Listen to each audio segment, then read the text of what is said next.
मला तुम्ही अराजक म्हणा, मला तुम्ही जेलमध्ये टाका, जर कोणाला जेलमध्ये टाकायचं सगळ्यात पहिले मी तयार होईल. मला यायला थोडा उशीर झाला, त्याच्यासाठी मी तुमच्या सगळ्यांची माफी मागतो. त्याचं कारण हे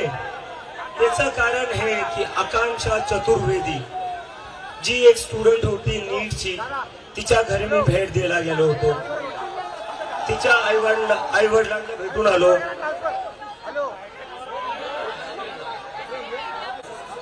आणि जेव्हा मी आकांक्षाच्या आई-वडिलांना भेटलो, त्यांना काय बोलू मला हे सुचलं नाही, मला समजलं नाही. तिच्या वडिलांना पॅरालायसिसचा अटॅक आलेला आहे, एक हार्ट अटॅक येऊन गेलेला. शिक्षण आकांक्षाच करणार होती, पण 1 महिन्याआधी आकांक्षाला आत्महत्या करावी लागली. कशामुळे? सरकारच्या फेलियरमुळे, या सिस्टमच्या फेलियरमुळे. आणि याच्यापेक्षा जास्त लाज वाटणारी गोष्ट मला ही वाटली. याच्यापेक्षा जास्त लाज वाटणारी गोष्ट मला ही वाटली की मुख्यमंत्री नागपुरातले,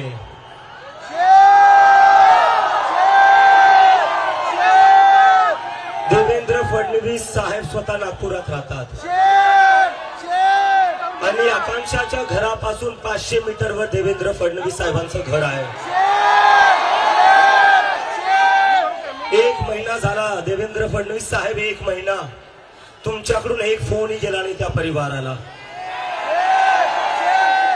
चला आम्ही समजू शकतो की तुम्हाला जिम्मेदारी घ्यायची नसेल, तुम्हाला वाटत असेल केंद्र सरकारची चुकी, नीट केंद्र सरकारची एक्झाम आहे.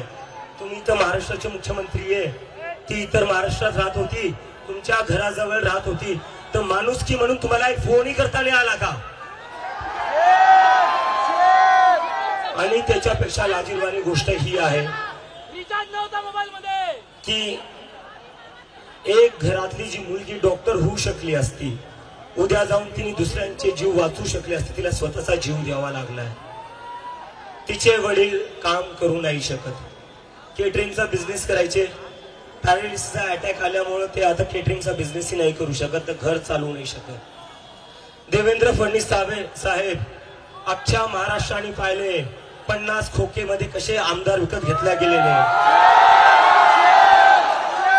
त्या 50 खोक्यामधला एक खोका जरी आकांक्षाच्या परिवाराला भेटला असता तर आम्ही तुमची इथून तारीफ केली असती की तुम्ही आकांक्षाच्या परिवारासोबत उभा राहिले. आमदार फोडायला, आमदार विकत घ्यायला, सरकार पाडायला तुमच्याकडे पैसे आहे, पण जेव्हा एक मुलगी आत्महत्या करते तिच्या घरच्यांना द्यायला तुमच्याकडे 10 लाखही नाहीये.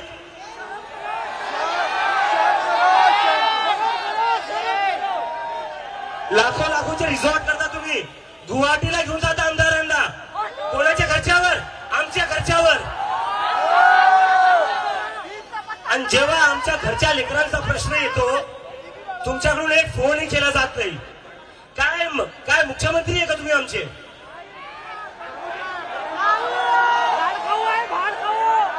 आणि जेव्हा मी यावर बोलतोय तेव्हा देवेंद्र फडणवीस साहेब काय म्हणता? अराजक तत्व आहे. हो, जर आकांक्षा सोबत उभं राहणं अराजक तत्व आहे तर मी आहे अराजक. जर जय भीमच्या घोषणा देणं अराजकता असेल तर आहे मी अराजक. जर महात्मा गांधीचा फोटो घेऊन चालणं अराजकता असेल तर आहे मी अराजक. मला तुम्ही अराजक म्हणा, मला तुम्ही जेलमध्ये टाका, जर कोणाला जेलमध्ये टाकायचं सगळ्यात पहिले मी तयार होईल.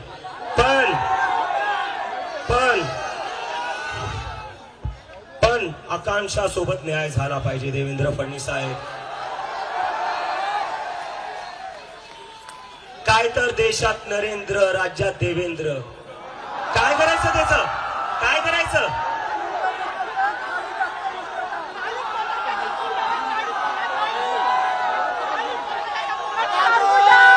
काय करायचं आम्ही देशात त्या नरेंद्रचा, राज्याच्या देवेंद्रचा? जर आमच्या लेकरांच्या सोबत तुम्ही उभा नाही राहू शकत. 500 मीटरवर घर होतं, तुम्हाला 500 मीटरवर जाता नाही आलं. मी अमेरिकेवरून आलो, मागच्या 5 दिवसात मी पूर्ण देश फिरलाय. आज पहिल्यांदा आल्या मी तिच्या घरी गेलो. माणुसकी नावाची काही गोष्ट असती. तुम्हाला नुसतं आमदार फोडणं, सरकार पाडणं, सकाळी 5 वाजता परत जाऊन तुम्ही शपथ घेता. 5 वाजता तुम्ही इथे आकांक्षाच्या घरी नाही जाऊ शकत.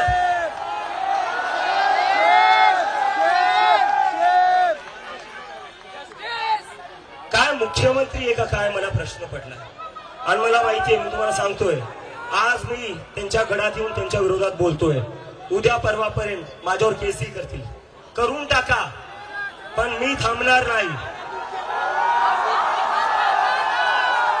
1 नाही 10 केस करा साहेब, मंजूर आहे, मंजूर आहे साहेब. 1 नाही 10 केस करा. काल जयपूरमध्ये हल्ला केला माझ्यावर, 1 नाही 10 हल्ले करा, मंजूर आहे. पण धर्मेंद्र प्रधानला राजीनामा आम्ही द्यायला भाग पाडू.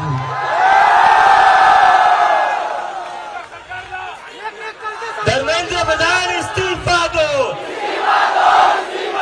धर्मेंद्र प्रधान इस्तीफा दो, धर्मेंद्र प्रधान इस्तीफा दो, धर्मेंद्र प्रधान इस्तीफा दो. अरे घोड्यात, धर्मेंद्र प्रधान इस्तीफा दो, धर्मेंद्र प्रधान इस्तीफा दो, धर्मेंद्र प्रधान इस्तीफा दो. कालपासून मी बघतोय, जेव्हापासून जयपूरमध्ये माझ्यावर हल्ला झाला तेव्हापासून जे सगळं मीडिया दाखवतीये की अभिजित दिपकेवर हल्ला झाला, अभिजित दिपकेवर हल्ला झाला. अरे अभिजित दिपके मुद्दा नाहीये. अभिजित दिपकेवर हल्ला का झाला हा मुद्दा आहे. अभिजित दिपकेवर हल्ला यामुळे झाला कारण की नीटचा प्रश्न आम्ही उचलला, नीटच्या मुलांसाठी आम्ही बोलतोय. तर सरकारने माझ्यावर हल्ले करण्यापेक्षा जर नीटच्या मुलांना न्याय दिला, आकांक्षाला जर न्याय दिला, तर आम्हाला काय गरज पडणार आहे आंदोलन करायची. मला काय गरज पडली असते अमेरिकेवर इथे यायची सगळं सोडून. तुम्ही तुमचं जर काम नीट केलं असतं तर इथं आज एवढे हजारो मुली का आल्या असत्या. तुम्ही तुमचं काम करत नाहीये, त्यामुळे आम्हाला रस्त्यावर उतरावं लागलेलं आहे. अजूनही सांगतोय, 20 तारखेच्या आधी राजीनामा द्या, नाही तर 20 तारखेला अख्खा भारत दिल्लीला येणार आहे. आणि दिल्लीला आल्यावर राजीनामा घेतल्याशिवाय कोणीच वापस जाणार नाही. मला हे सगळं तुमच्याकडून कमिटमेंट पाहिजे. आणि आपण एक बघतोय, मागच्या 10-12 वर्षात आपल्या देशात काय राजकारण चालू आहे. हिंदू मुस्लिम, हिंदू मुस्लिम, हिंदू मुस्लिम. मला तुमच्या सगळ्याला आज इथं जेवढे देशभक्त मुलं मुली आले आहेत, जेवढे कॉलेजचे स्टुडंट्स आलेले आहेत, मला तुम्हाला विचारायचं आहे, ह्या हिंदू मुस्लिमच्या राजकारणाने तुमचं काही चांगलं झालं आहे का? तुम्हाला नोकऱ्या भेटल्या आहेत का? तुम्हाला ऍडमिशन भेटत आहेत का? तुमच्या परीक्षा नीट चालल्या आहेत का? तर मग या हिंदू मुस्लिमच्या राजकारणाने कोणाचा फायदा होतोय? कशासाठी एवढं हिंदू मुस्लिम यांनी आपल्याला काय केलं मित्रांनो, हे समजून घ्यावं लागेल. मला तुमच्याकडून आज कमिटमेंट पाहिजे. फक्त यांना दोष देऊन चालणार नाही. कुठं ना कुठं चुकी आपली आहे. जेव्हा यांनी आपल्याला डिवाइड केलं, आपण डिवाइड झालो, ही आपली चुकी आहे. तर मला तुमच्याकडून सगळ्यांकडून कमिटमेंट पाहिजे. याच्यानंतर इथे जेवढेही लोक आलेले आहेत ते कोणीच हिंदू मुस्लिमच्या पॉलिटिक्स मध्ये इन्व्हॉल्व्ह होणार नाही.